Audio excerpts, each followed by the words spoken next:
Iniciamos esta breve plática, hermanos. Le he titulado Perspectiva Bíblica del Aborto. Para empezar, la palabra de Dios en Éxodo 21, 22 al 23 dice: si algunos riñeren e hirieren a mujer embarazada y ésta abortare, pero sin haber muerte, serán penados conforme a lo que les impusiere el marido de la mujer y juzgaren los jueces. Mas si hubiere muerte, entonces pagarás vida por vida. Éxodo 23, 26 dice: no habrá mujer que aborte ni estéril en tu tierra, y yo completaré el número de tus días. Antes de empezar, quiero comentar que junto con el póster enviamos una liga para que ustedes imprimieran el bosquejo de la conferencia. Las palabras que están en amarillo son las palabras que faltan en el documento que ustedes imprimieron. Si lo tienen a la mano, van a poder llenar estos huecos en blanco y van a poder completar el documento que ustedes imprimieron. Bueno, en este documento trataré de dar a conocer de una manera muy sencilla la posición de los cristianos evangélicos ante el gran problema del siglo XXI, que es el aborto. Este es un problema que el mundo moderno está viviendo. Es un fenómeno sociopolítico, moral, religioso, que todos los países del mundo afrontan hoy en día. No es algo que esté fuera de México. Unos países más que otros, pero todos en alguna magnitud.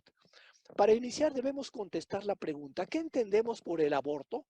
A continuación tenemos tres definiciones. La palabra que falta en su documento es definiciones. El doctor Gerald Nienhuis lo definió de la siguiente manera: el aborto es el acto voluntario y adrede de arrancar el feto humano de la matriz de su madre o provocar que éste salga antes de que pueda vivir fuera del cuerpo de su madre, con el propósito específico de que muera. El presbítero Saúl Tijerina lo definió como la expulsión del embrión o del feto fuera del útero materno, lo que acarrea, como es natural, la muerte, que ese aborto puede venir por forma natural o artificial. El diccionario de la Real Academia Española lo define como interrupción del embarazo por causas naturales o provocadas. Ahora, hay tres clases de aborto. Tenemos una doctora entre nosotros, la doctora Silvia. Ella puede complementar y contestar algunas preguntas que yo no voy a poder contestar. Pero hay tres clases de aborto: el espontáneo o accidental, el inducido y el terapéutico. El aborto ha llegado a ser un mal gigantesco y la realidad es que no se puede controlar, ni conocer, ni remediar en todas las dimensiones de su mal. Si la vida principia, este es el punto más importante, si la vida principia en la concepción, entonces el aborto es una victoria para el maligno, quien también es padre de la mentira, y es precisamente la mentira la que juega un papel bien importante en esta batalla, como pronto lo vamos a analizar. Hay algunos cristianos que dicen: sí, yo estoy en contra del aborto, excepto en casos de... Y aquí, si tienen su documento, pueden llenar, escribir ahí alguna declaración que tú mismo hayas hecho o pensado. Pero ahora vamos a ver lo que dice la Biblia al respecto, ¿no? Ahora, la muerte de un inocente cuya concepción haya sido no deseada, no es posible justificarla. El apóstol Pablo dice: nos estamos acercando al fin de los tiempos, cuando habrá hombres que serán amadores de ellos mismos. Y en la mayor parte de los países se está dando mucho énfasis en la persona, en su físico, en la belleza, en lograr el éxito, en realizarse a sí mismo, etcétera, sin importar a quién atropellas. El aborto es un ejemplo del tremendo egoísmo del hombre. Fíjense bien lo que voy a decir. Es posible que nuestra generación sea la más perversa y desalmada de todas las que han existido, comparándolas con los cruzados, la Inquisición y aún el nazismo. Estos se ven, ellos parecen meros principiantes, ya que destruían niños y adultos comprometidos con una ideología. Pero la generación nuestra destruye a los que no han nacido por medio del aborto. El doctor Everett Koop estima que en Japón han sido eliminados 50 millones de niños por nacer desde que el aborto se legalizó en 1948. Y ahora esta epidemia se ha extendido por todo el mundo. En muchos países ya se ha legislado sobre el aborto y los legisladores le han dado a la mujer el derecho de abortar, permitiendo la destrucción del feto, y esto forma parte de las leyes de esas naciones. Busqué en estos días datos recientes y el resultado de ello lo encontramos en las estadísticas de la Organización Mundial de la Salud, que estima, y aquí viene la liga de internet, los que quieran después consultarla, estima que en el mundo de los 210 millones de embarazos anuales, 80 millones son no planeados, es decir, 2 de cada 5 embarazos. De los embarazos no planeados, 46 millones, y esta es una cifra realmente escalofriante, 58% terminan interrumpiéndose. 19 millones de estos en países donde la intervención voluntaria del embarazo es ilegal. Cerca de 46 millones de mujeres del mundo se someten a un aborto inducido. De aquellas, el 78% se ubican en países de desarrollo y el 22% en los que están en desarrollo. Esto ya es una cifra antigua, pero 3 fuentes, ELA, Redas y CEDES, dicen que se estima que en Argentina se realizan entre 370,000 y 500,000 abortos por año. Pero en México, de abril del 2007 al 25 de julio de 2019, se practicaron 214,165 abortos. Y casi como un logro, como una cosa que mereciera el aplauso de la gente, se publican aquí todos los estados de la República donde ha habido estos abortos, que suman, repito, 214,165 niños muertos. Los defensores del aborto le llaman libertad, derechos de la mujer a disponer de su propio cuerpo mediante su libre albedrío.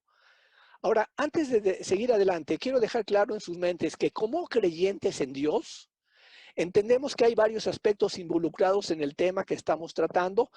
Quiero ser muy claro en esto. Hay médicos, psicólogos, sociólogos, abogados que están mejor preparados que yo para enseñar en sus diferentes especialidades. Yo solo voy a compartir con ustedes el problema desde el punto de vista bíblico. Debemos pensar, ¿por qué desde el punto de vista bíblico? Debemos pensar, decidir de acuerdo a la convicción que tenemos de Dios y no de otras personas, por más preparados que se encuentren. Ahora, nos hemos dejado convencer por los argumentos de los no creyentes en Dios. Yo he oído de gente cristiana que concluyen que el feto es únicamente un conjunto de tejidos, que la mujer tiene el derecho de escoger si va a seguir adelante su embarazo, cuando deberíamos estar llorando por el asesinato de tantos seres humanos. En Génesis 4:10 encontramos que Dios le dijo a Caín, después de que asesinó a su hermano, le dijo, la voz de la sangre de tu hermano clama a mí desde la tierra. ¿Cuánto más clama la sangre de millones de niños que han muerto en las últimas décadas? Miren ustedes, no quiero abundar mucho en esto, quienes saben más que yo de ello, pero quiero comentar rápidamente esto. ¿Cómo empieza la vida humana? El desarrollo embrionario es un misterio que empieza en el momento de la concepción. Se produce después de que cientos de millones de espermatozoides se desplazan hacia el óvulo y solamente en la mayoría de los casos es uno. Este es un milagro, el que logra penetrarlo. Inmediatamente libera hormonas digestivas que prácticamente digieren la corteza del óvulo, alteran su superficie de tal manera que ningún otro espermatozoide logre penetrar. El espermatozoide suma sus genes con los del óvulo de una manera que los científicos desconocen. Pero de esta unión se inicia una nueva vida. Los científicos no pueden contestar, y este es lo importante de este tema del aborto, no pueden contestar en qué momento esta vida es humana o animal. Y por lo tanto no pueden contestar si en un aborto realmente se está abortando a un ser humano. Ahora, enseguida de la concepción, o sea, la unión de una célula masculina y una femenina, principia la subdivisión celular, que al término de 8 semanas de gestación se tiene un feto perfectamente formado, en el cual todos los órganos, partes del cuerpo están perfectamente identificables. La longitud total del feto es de 1 centímetro aproximadamente. Aquí hay algunos datos. A las 3 semanas el corazón principia a latir, el cerebro se desarrolla. A las 4 semanas las yemas de los pies y manos aparecen. A 5 semanas mide 0,84 centímetros. El cerebro se ha dividido en 3 partes. Los miembros superiores e inferiores empiezan a crecer. 6 semanas, los ojos toman forma. 7 semanas, los dientes, músculos genitales empiezan a tomar forma. 8 semanas, al primer día de la 8ª semana, todos los órganos están en su lugar. El embrión es ahora un feto. Recuerden, muchas veces, antes de que la mujer se dé cuenta que esté embarazada, el corazón del feto principia a latir casi imperceptiblemente. A la 6ª semana, las glándulas suprarrenales y las tiroides están funcionando. A la 12ª semana, las huellas digitales están perfectamente definidas. El aborto asesina a un ser humano en desarrollo. No importa qué tan crecido o cuánto se ha desarrollado en el momento de ser expulsado o extraído. Esto nos da una visión de lo que dije hace un momentito, de la semana 9 a la semana 40. Es un milagro, una vida dentro de otra vida. Estas fotos son un milagro de cómo se lleva a cabo realmente el crecimiento de un feto dentro del útero, dentro de la matriz de la mujer. Este es el 5º mes de gestación. El feto mide 25 centímetros, pesa 1/4 kilo. Fíjense bien esta narración, me gusta la narración, pero es triste, es una realidad. Heidi Carlsen de Noruega nos hace la siguiente narración de un embarazo. 13 de enero dice, y esto lo habla una bebé, hoy comenzó mi vida, aunque mi padre y mi madre no lo saben. Tengo el tamaño de la cabeza de un alfiler, pero mis características ya están fijas. Soy una niña, tendré los ojos de mi papá. 27 de enero. Las células sanguíneas, los órganos están formados. Mi madre me alimenta de su propio cuerpo. 31 de enero. Mi boca se está formando.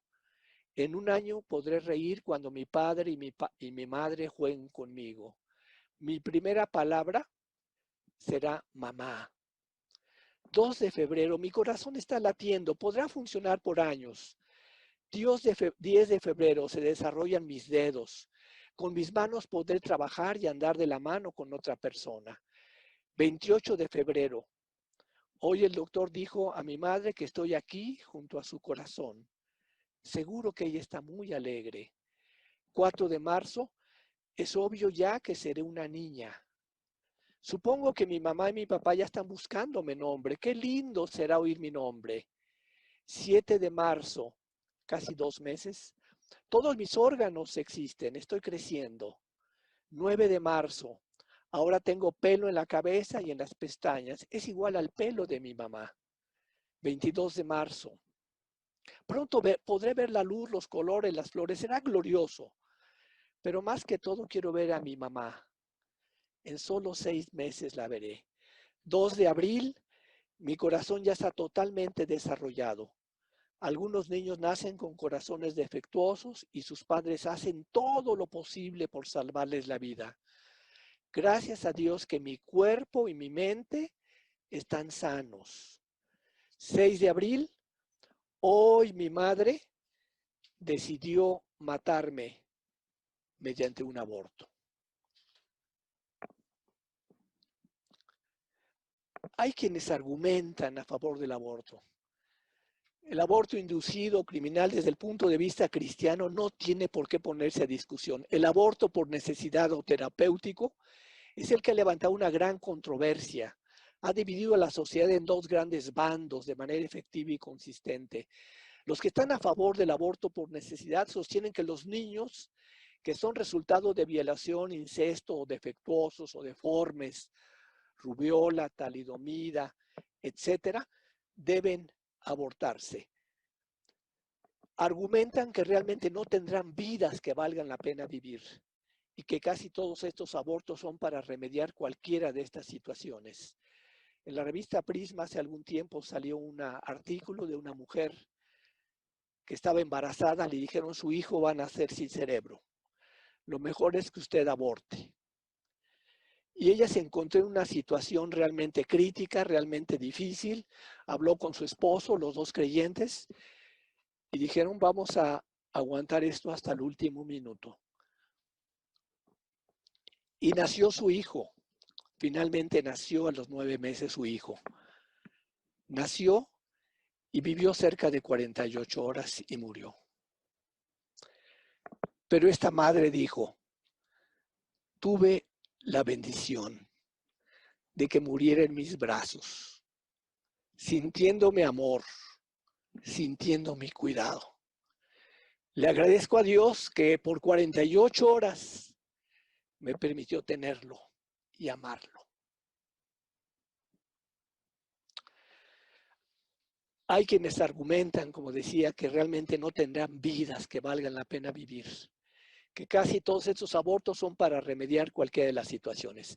En el caso de una violación, cuando un niño es concebido a través de una violación, destruirlo no va a anular el trauma de la mujer, no va a desanimar al cobarde violador, no va a borrar de la memoria de la mujer el abuso, ni va a cambiar su sensación de degradación.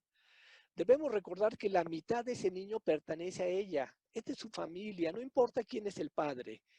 Ahora es verdad que esa mujer necesita cuidados extremos, espiritual, emocional, físicamente, pero de ninguna manera debemos añadir la culpa de matar a su bebé por haber sido engendrado en esas condiciones. Quiero decirles al respecto que la bisabuela de mi esposa fue violada. Y algunos le decían, es que debes abortar, debes abortar. Y yo me pregunto hoy en día, si ella hubiera abortado, ni su abuela, ni su mamá, ni mi esposa hubieran nacido. Ahora, hoy en día hablamos de derechos después de un acto de violación. Generalmente la mujer tiene el derecho al aborto. El violador tiene derechos, pero el único que no tiene derechos es el bebé. Me llegó hace unos días por WhatsApp esta fotografía. Están unos gemelos en el vientre y dice, hermanito, ¿a ti qué te gustaría ser? Dice, un perrito. ¿Por qué un perrito? Dice, es que estamos en una sociedad donde el maltrato animal es un delito y matar a un bebé es un derecho. Se ha observado paradójicamente que hay una relación más fuerte y extraordinaria, no esperada, entre esa madre y su bebé cuando el embarazo es llevado a su término, cuando ha sido violada, probablemente por el precio tan alto que ha pagado.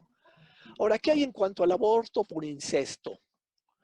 Incesto es el crimen más guardado en secreto. Debido a esto, la mayor parte del tiempo la muchacha se encuentra demasiado avanzada en el embarazo cuando es descubierto. Lo que casi nadie sabe es que entre más joven es la mujer, es más factible que sufra de esterilidad como consecuencia del aborto. El aborto, en este caso incesto, adquiere características más especiales, pues no solo enfrenta un embarazo más avanzado con un feto más viable, a veces en un adolescente de entre 11 y 15 años, sino además se tiene la culpa interfamiliar, pues el padre de ese niño es además su abuelo, tío, cuñado, etc. Y esto da lugar al infanticidio del recién nacido. Esto es asesinato en privado, en secreto, nadie lo sabe más que el médico.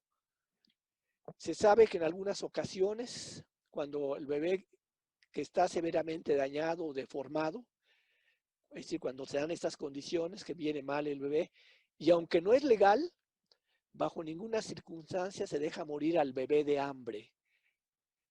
Y esta acción es producto de mentes, es decir, se dejan morir al bebé de hambre. Y esta acción es producto de mentes con visión y valores totalmente torcidos con respecto a la vida humana y la soberanía y voluntad de Dios.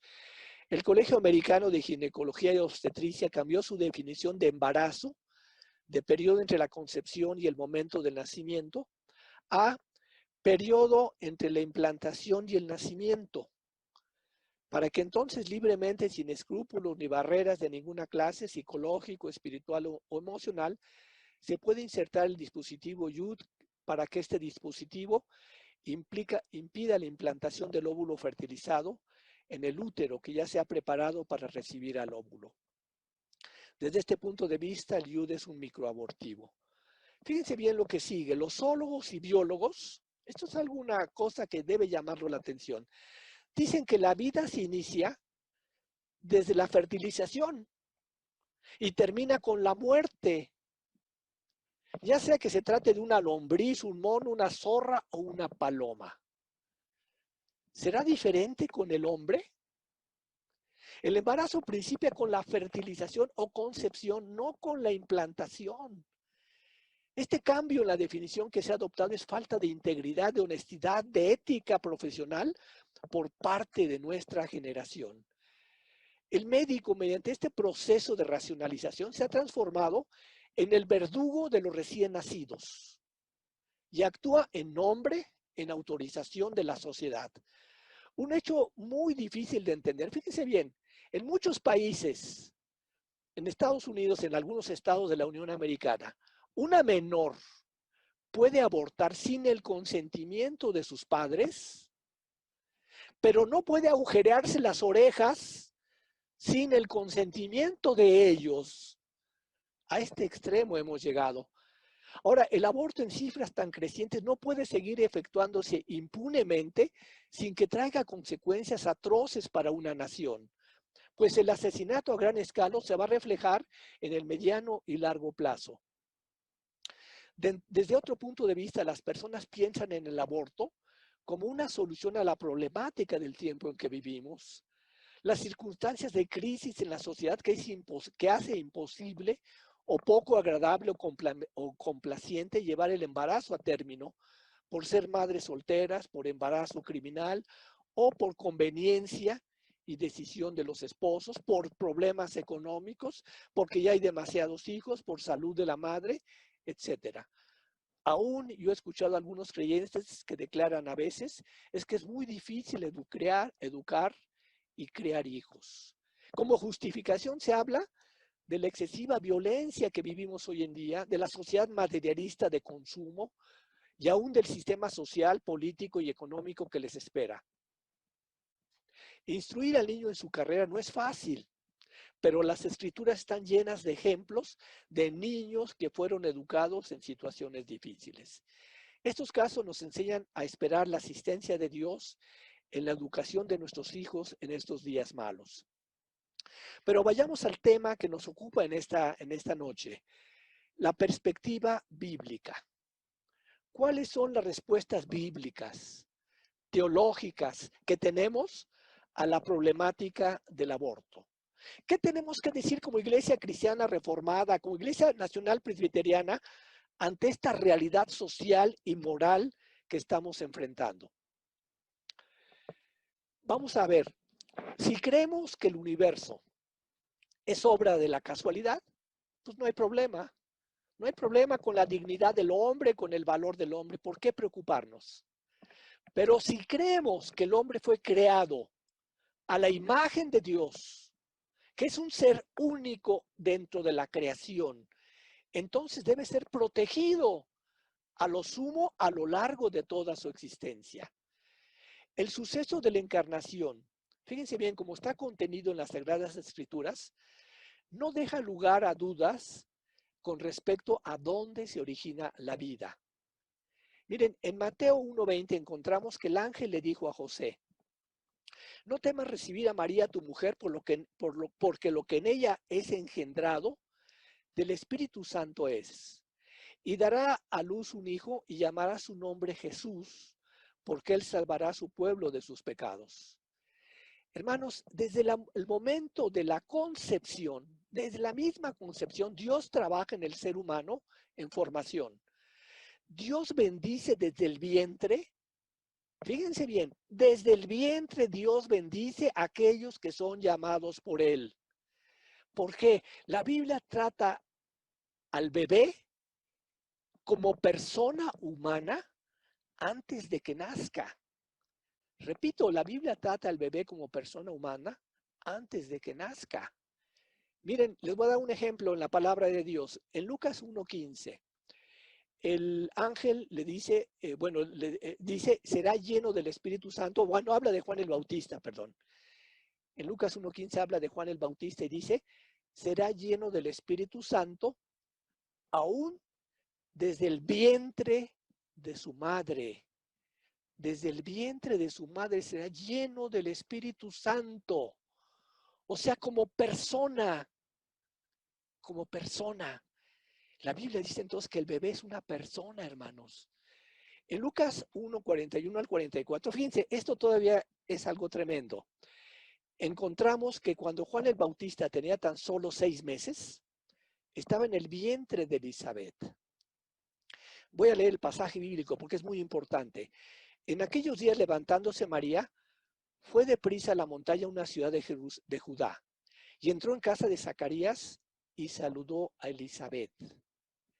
Y aconteció que cuando oyó Elizabeth la salutación de María, la criatura saltó en su vientre y Elizabeth fue llena del Espíritu Santo. ¿Cuántos meses tenía Juan el Bautista? 6 meses. ¿Cuánto tiempo tenía María de haber sido concebida, de haber sido Jesús, de haber recibido, o sea, haber concebido por el Espíritu Santo, hermanos? En el pasaje anterior de Lucas, les dejo tarea que lo lean, dice que en aquellos días, después de que el ángel le dio la noticia, en esos días ella fue a ver a Elizabeth. O sea, el Señor Jesús como persona no tenía ni un mes. Juan el Bautista tenía 6 meses y Juan el Bautista brincó de alegría con la presencia de su Salvador. Reconoció a la segunda persona de la Trinidad. Y por eso Elizabeth fue llena del Espíritu Santo también y exclamó a gran voz y dijo, bendita tú entre las mujeres y bendito el fruto de tu vientre. ¿Por qué se me concede esto a mí, que la madre de mi Señor venga a mí? Porque tan pronto como llegó la voz de tu salutación a mis oídos, la criatura saltó de alegría en mi vientre. ¿Era Juan el Bautista una persona? La pregunta que hago. ¿Era Jesús una persona en el vientre de María con menos de un mes? Miren, cuando es lo que dije hace un momento, lo repito, cuando el ángel dio aviso a María, dijo que Elizabeth estaba ya en su 6º mes, pero María todavía estaba por concebir. Cuando le da la noticia el ángel, el verbo es futuro, dice concebirás. Y dice que en aquellos días más tarde, María fue a visitar a su prima cuando ya estaba embarazada. Como persona, Juan el Bautista saltó de alegría a causa de la persona del Señor Jesús en el vientre de su madre María. Y tanto la palabra empleada como la descripción de la actividad del feto dan evidencia de que se le consideraba como ser humano individual, puesto que Juan el Bautista saltó de alegría. Ahora yo les pregunto también, hermanos, ¿puede un feto ser lleno del Espíritu Santo? Porque dice que iba a ser lleno del Espíritu Santo desde el vientre de su madre. Como persona, Juan el Bautista fue lleno del Espíritu Santo. Ahora, en ese momento lo que dije, el Señor Jesús era muy pequeño, sin embargo, era la segunda persona de la Santísima Trinidad. Lucas, que fue doctor inspirado por el Espíritu Santo, utilizó estas palabras para hablar de un feto de 6 meses, porque él era doctor, lo que indica que él pensaba en el feto como un verdadero ser humano. Ahora, hermanos, quiero decirles una cosa, aquí es una cosa maravillosa, es una cosa maravillosa. Cada uno de nosotros, 7.300 millones de habitantes en todo el planeta, más de 7.300, Dios nos ha creado como una obra especial, cada persona diferente, cada uno diferente. Para Dios sería muy fácil hacer 7.300 millones de personas igualitas. Dios se ha tomado el cuidado de que cada uno seamos diferentes. Hace más de un año, cuando nació nuestro nieto número 13, nuestro yerno tiene ojos azules, nuestra hija es morena, y cuando se encontraba embarazada, todos nos preguntamos cómo van a ser. Ella era el tercer niño, dice, este sí nace con ojos azules, ¿verdad? Pero no, ¿cómo sería? Por más que nos esforzamos en pensar cómo sería, nació completamente diferente a todo lo que nos podíamos imaginar. Pero nació como un niño maravilloso, increíble, hermoso, diferente totalmente de sus tres hermanos. Y si alguien después se interesa, mi esposa les puede enseñar sus fotos, ¿no? Pero hermanos, a cada uno Dios nos ha diseñado de una manera especial. Hemos sido formados en el vientre de nuestra madre. Y además, ¿saben qué? El 50.4% de toda la población mundial somos hombres. 49.6% mujeres. O sea, Dios sigue diseñando para cada hombre una mujer y Dios no hace nada intermedio. Y ningún líder político, dictador, secretaría de salud jamás podría lograr este perfecto equilibrio en la población mundial en el siglo XXI.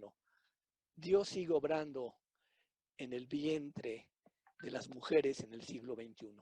Y miren lo que dice el Salmo 139. Ya me pasé. Salmo 139 dice, el énfasis está sobre el hecho de que Dios es el que forma al ser humano en el vientre. Aunque no dice que el feto es verdaderamente humano, sin embargo, no cabe duda que es una persona lo que Dios está formando. Dice, porque tú formaste mis entrañas, tú me hiciste en el vientre de mi madre. Te alabaré porque formidables, maravillosas son tus obras. Estoy maravilloso, mi alma lo sabe muy bien. No fue encubierto de ti mi cuerpo, bien que en oculto fui formado, entretejido en lo más profundo de la tierra. Mi embrión vieron tus ojos. En tu libro estaban escritas todas aquellas cosas que fueron luego formadas, sin faltar una de ellas. También el Salmo 100 dice, reconoced que Jehová es Dios. Él nos hizo y no nosotros a nosotros mismos. Isaías 44, 1, 2 habla acerca de que Dios nos hizo, nos formó desde el vientre de nuestra madre. Dice Isaías, ahora pues, oye Jacob, siervo mío, y tú Israel, a quien yo escogí, así dice Jehová, hacedor tuyo y el que te formó desde el vientre. Isaías 46, 3 dice, oídme casa de Jacob, todo el resto de la casa de Israel, los que sois traídos por mí desde el vientre, los que sois llevados desde la matriz. Jeremías 1:5. Fíjense que este pasaje también es muy importante. Antes que te formase en el vientre te conocí. Antes que te formase en el vientre te conocí. Como persona, antes de que te formase. Antes que nacieses, te santifiqué. Te di por profeta a las naciones. Hermanos, el feto de Jeremías como profeta fue santificado antes de nacer. Como persona fue santificado antes de nacer. No era un feto, no era un embrión, no era cualquier cosa. Era una persona que fue santificada antes de nacer. Isaías también dice, ahora pues Jehová, tú eres nuestro Padre, nosotros barro, tú el que nos formaste. Así que obra de tus manos somos todos nosotros. Y no cabe duda, la menor duda, que el siglo XXI exige que los creyentes tomemos en serio el asunto del aborto. La vida humana tiene un gran valor en el contexto de la revelación divina. Y la Biblia da por sentado que la Biblia del feto es vida humana, hermanos. La Biblia trata al bebé como persona humana antes de que nazca. Fíjense un ejemplo de esto. en Éxodo 21, 22 al 25. Dice, si algunos riñeren e hirieren a mujer embarazada y ésta abortare, y habla el verbo original hebreo, está en plural, y salen sus hijos, pero sin haber muerte, serán penados conforme a lo que les impusiere el marido de la mujer y juzgaren los jueces. Mas si hubiere muerte, entonces pagarás vida por vida. Se nos habla del caso de que si algunos riñeren e hirieren a una mujer embarazada que se hubiera acercado a ellos para traer paz y ella abortare, pero sin haber muerte de ella o del niño, debían pagar también una compensación que les impusiera el marido de la mujer y debían darlo apelando por los jueces. Se imponía una multa porque aunque no se haya hecho daño a la mujer y el niño de su vientre, tal golpe había puesto en peligro la vida del bebé. Ya les dije que en el original hebreo la palabra para niño está en plural con el propósito de hablar indefinidamente, porque existía la posibilidad de que hubiera dos niños en el vientre. Mas si hubiere muerte, entonces pagarás vida por vida, ojo por ojo, diente por diente. Y de este modo se debía hacer la perfecta retribución. Lo importante es que esta es una fuerte inclinación hacia la conclusión. Esto es una exégesis que pueden encontrar con detalle ustedes en un documento que se llama Hacia una pastoral del aborto en la página 55, publicado por el Faro, y el autor es el doctor Gerald Nienhuis.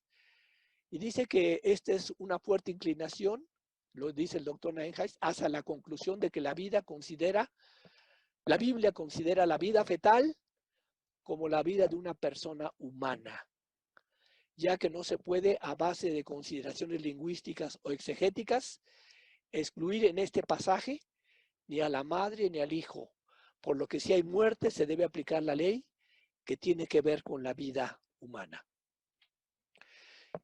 Ahora, si el feto es un ser humano, porque este es el principio, la mentira de la cual parte todo, si el feto es un ser humano, el aborto quebranta el sexto mandamiento que encontramos en Éxodo 20:13, que dice, no matarás.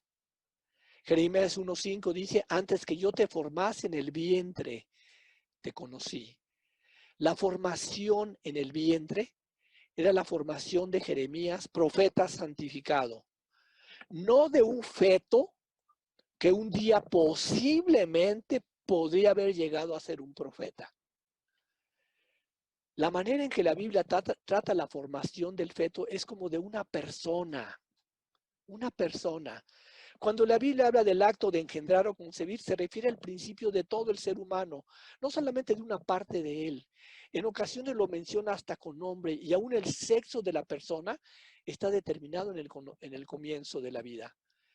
Fíjense bien que entramos aquí a un punto importante también. Esto nos prohíbe pensar que el cuerpo es formado primero y luego más tarde el alma o espíritu entra en el cuerpo. Una persona tiene cuerpo y alma. Y el feto es una persona humana, aunque esté todavía en vías de formación o desarrollo. Desde el primer instante, el alma es un coeficiente en el desarrollo de la persona. O sea que el alma y la persona se ven como términos correlativos. Keil Delich, renombrados comentaristas del texto del Antiguo Testamento, al comentar Génesis 2:7, estos comentaristas afirman que no podemos decir que el cuerpo es anterior al alma. No podemos decir que el cuerpo es anterior al alma. Según la Biblia, el hombre no adquiere el alma, el hombre es alma. Y hacer una separación entre cuerpo y alma, como si fuesen dos entidades distintas, es falso. Ese es el principio con el que se defienden los que están a favor del aborto. El hombre es uno, unidad, ser humano, imagen de Dios. De esta manera es engendrado, nace, vive y muere siempre a imagen de Dios. El ser humano fue creado a la imagen de Dios, lo creó humano, no como una sustancia, como un tejido que tendría la capacidad de ser humano al nacer. Ahora, uno de los principales argumentos para decir que la mujer tiene derecho a abortar, dicen, es que es dueña de su cuerpo. Sin embargo, un resumen de la doctrina bíblica que encontramos en el Catecismo de Heidelberg afirma que con cuerpo y alma no me pertenezco a mí mismo, sino a mi fiel Salvador, Jesucristo. Entonces, por una parte, el cuerpo de la mujer no es de la mujer, le pertenece al fiel Salvador, Jesucristo. Además, la Biblia no da lugar a pensar que el feto es parte del cuerpo de la madre. O sea, un ejemplo de esto lo encontramos en Génesis 25, 21 al 25. Cuando concibió Rebeca, su mujer, los hijos luchaban dentro de ella, porque dos naciones luchaban en su vientre. O sea que el milagro de un embarazo es el de una vida dentro de otra vida, una vida diferente. Una vida tan diferente que en este caso los gemelos luchaban dentro de ellos, dentro de su vientre. El Salmo 22 también dice, pero tú eres el que me sacó del vientre, el que me hizo estar confiado desde que estaba en los pechos de mi madre. Sobre ti fue echado desde antes de nacer. Desde el vientre de mi madre, tú eres mi Dios. Hermanos, no hay lugar a duda de que el bebé que está en el vientre de la madre, ya sea de 1 mes, de 3 meses, de 6 meses, es una persona. El salmista habla de su existencia antes de nacer. Dice que Dios lo sacó del vientre de su madre. Job, cuando se queja, cuando está hablando, dice, por cuanto no cerró las puertas del vientre donde yo estaba, ni escondió de mis ojos la miseria. ¿Por qué no morí yo en la matriz? ¿O expiré al salir del vientre? O sea, está Job afirmando que tenía vida antes de nacer. Tenía vida Job antes de nacer. Y aquí se pregunta por qué no murió antes de nacer. Si podía morir, es que ya vivía entonces. ¿Y por qué no expiró? Entregó la vida al nacer. Platicando con uno de mis cuñados, cuando estaba a punto de nacer su segunda hija, porque tienen 2 hijas, me decía, pero lamentablemente mi hija, por problemas físicos, no lograba embarazarse, perdió 2 bebés. Y yo le dije, no los perdió. Como personas, Dios los conoció desde antes de que nacieran.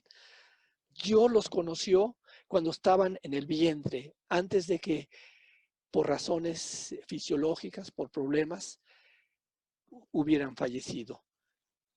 Y realmente no es que tengas 2 hijas, tienes 4 hijas. 2 que están en la presencia de Dios, que están más vivas que nosotros, y 2 que ya conociste hoy en día. Los bebés dentro del vientre son seres que Dios ha creado, que conoce sus nombres antes de nacer. Dentro de las promesas de bendición de Dios está que la mujer puede dar a luz hijos, conforme lo encontramos en Éxodo. O sea, esa es una bendición de Dios. Dice, no habrá mujer que aborte ni estéril en tu tierra. La bendición de Dios es el embarazo. Y lo contrario, la maldición es el aborto. Consecuentemente, en una tierra en donde el número de abortos va en aumento, la bendición de Dios no está allí. Lo podemos leer en Éxodo y en Oseas. ¿Qué dice la Biblia acerca de la sangre derramada de los abortos? Proverbios 6, 16, 17. 6 cosas aborrece Jehová y aún 7 abomina su alma. Los ojos altivos, la lengua mentirosa, las manos derramadoras de sangre inocente. Génesis 9:6 dice, el que derramare sangre de hombre, por el hombre su sangre será derramada, porque a imagen de Dios es hecho el hombre. Porque aquí Jehová sale de su lugar para castigar al morador de la tierra por su maldad contra él. Y la tierra descubrirá la sangre derramada sobre ella y no encubrirá ya más a sus muertos. Miren, en muchos países el movimiento feminista ha luchado por la despenalización del aborto, teniendo eco en un gran número de personas.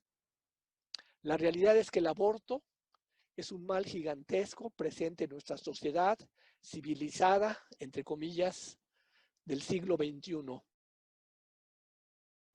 A veces en la clandestinidad, a veces en la legalidad.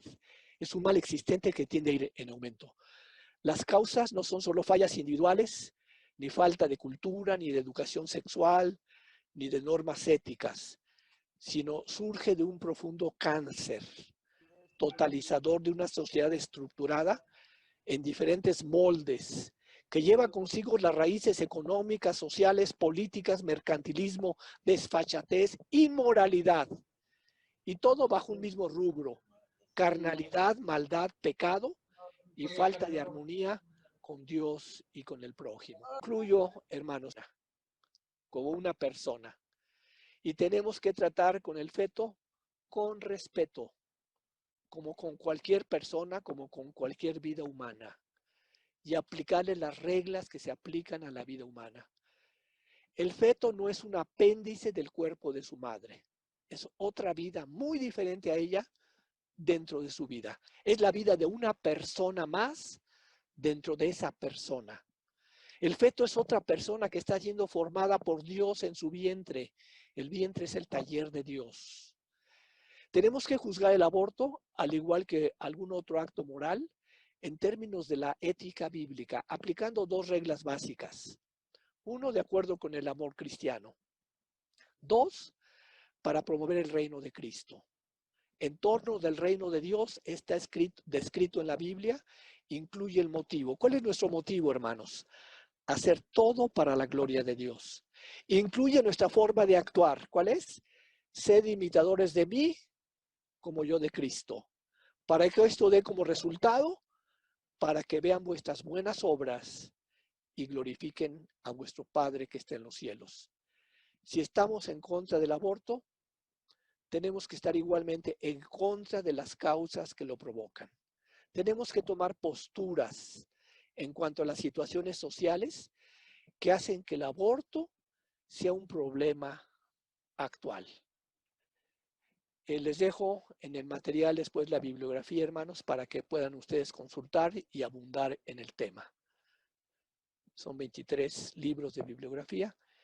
Y quizá nada más termino ya. Ya nada más es una nota que encontré por ahí. Miren, Croacia honra la vida por nacer. Hay muchos cristianos en Croacia. La República de Croacia es indudablemente la única nación en el mundo que ha emitido una moneda de oro y plata con la inconfundible figura de un niño que aún no ha nacido. Al examinarla cuidadosamente puede verse en la moneda de 25 cunas que el bebé dibujado tiene aproximadamente 12 semanas de vida, que su dedo pulgar está en su boca, mientras puede discernirse que el cordón umbilical une al pequeño a la clara forma del vientre materno. Bordeando la figura del niño puede verse una estrella radiante y una innumerable cantidad de rayos de sol, dando la impresión de que el centro de la moneda contiene un precioso tesoro, el tesoro de la vida. Croacia, de esta manera, honra la vida por nacer. Eso es todo, hermanos. Muchas gracias por su atención. Lo que hemos dicho anteriormente es que la Biblia considera el feto, la vida humana en embrión, como verdadera vida humana.